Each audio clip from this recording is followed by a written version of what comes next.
Hello my YouTube family, ಇದು ಮಂಗಳವಾರದ mini vlog. ಇಲ್ಲಿಗೆ ನಮ್ಮ ಪಯಣ ಅಂದ್ರೆ ಒಂದ್ ಬೇಗ ಊಟ ಆಯ್ತು. ಊಟ ಮಾಡ್ಕೊಂಡು ಭರ್ಜರಿ ಊಟ ಆಯ್ತು, ಫಿನಿಶ್ ಮಾಡಿ ಮನೆಗೆ ಹೋದ್ರೆ ನಮ್ಮನೇಲಿ ದೀಪಾವಳಿ ಹೊಸಲು ಇಟ್ಕೊಂಡಿದ್ರು. ಅಮ್ಮ ಮಟನ್ ಚಿಕನ್ ಎಲ್ಲ ರೆಡಿ ಮಾಡ್ಕೊಟ್ರು. ಇಷ್ಟೇ ಅಲ್ಲ, ನಮ್ಮನೆ ವೆರೈಟಿ ಅಡ್ಗೆಗಳನ್ನ ನೀವೇ ಕೇಳಿ.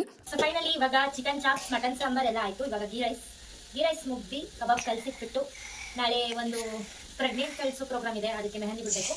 ಸೊ ಇದನ್ನೆಲ್ಲ ಮುಗಿಸ್ಬಿಟ್ಟು ಮೆಹಂದಿ ಬಿಡೋದಕ್ಕೆ ಕೇಳಿದ್ರಲ್ವಾ ನಮ್ಮ ಮನೇಲಿ ಎಷ್ಟೊಂದು ವೆರೈಟಿ ಅಡ್ಗೆಗಳು ಅಂತ. ನಮ್ಮಮ್ಮ ಮಾಡಿರೋ ಅಡ್ಗೆ ಟೇಸ್ಟ್ ನೋಡ್ತಿದ್ರು. ಅವ್ರು ಮಾಡಿದನ್ನ ನನ್ಗೂ ಟೇಸ್ಟ್ ನೋಡೋದಕ್ಕೆ ಕೊಟ್ರು. ಬಟ್ ನಮ್ಮ ಅತ್ತೆ ಮಾಡೋದಂತೂ ತುಂಬಾ ಸಕ್ಕತ್ತಾಗಿರುತ್ತೆ, ಸೂಪರ್ ಆಗಿತ್ತು ಅಂತ ಹೇಳ್ಬಿಟ್ಟು ಅವಾಗ್ಲೇ ಹೇಳಿದ್ನಲ್ಲ ಸೀಮಂತ ಕಾರ್ಯಕ್ರಮ ಅಂತ, ಅದು ನಾಳೆನೇ ಇರೋದು. ಅದಕ್ಕೋಸ್ಕರ ನೈಟೇ ಎಲ್ಲ ರೆಡಿ ಮಾಡಿ ಇಟ್ಕೊಂಡ್ರೆ ಬೆಳಿಗ್ಗೆ ರಿಸ್ಕ್ ಆಗಲ್ಲ ಅಂತ ಹೇಳ್ಬಿಟ್ಟು ಎಲ್ಲ ರೆಡಿ ಮಾಡಿ ಇಟ್ಕೋತಿದ್ರು. ಅಷ್ಟ್ರಲ್ಲಿ ಇವರು ಬಂದ್ರು. ಊಟ ಕೊಡೋಣ ಅಂತ ಹೇಳ್ಬಿಟ್ಟು ಕಬಾಬ್ ಹಾಕೋಣ ಅಂತ ಹೋಗಿದೆ. ಕಬಾಬ್ ಎಲ್ಲ ಹಾಕಿ ಅವ್ರಿಗೂ ಊಟ ಕೊಡೋಣ ಅಂತ ಎಲ್ರಿಗೂ ಊಟ ಕೊಟ್ಟು ಅವಾಗ್ಲೇ ಹೇಳಿದ್ನಲ್ಲ ಸೀಮಂತಕ್ಕೆ ಮೆಹಂದಿ ಬಿಡ್ಬೇಕು ಅಂತ ಹೇಳ್ಬಿಟ್ಟು ಅವಳಿಗೂ ಮೆಹಂದಿ ಬಿಟ್ಟು ಟೈಮ್ ನೋಡಿದ್ರೆ ಆಗ್ಲಿ 11:15. ಅಷ್ಟ್ರಲ್ಲಿ ನಮ್ಮನೆಯವರು ಬಂದ್ರು.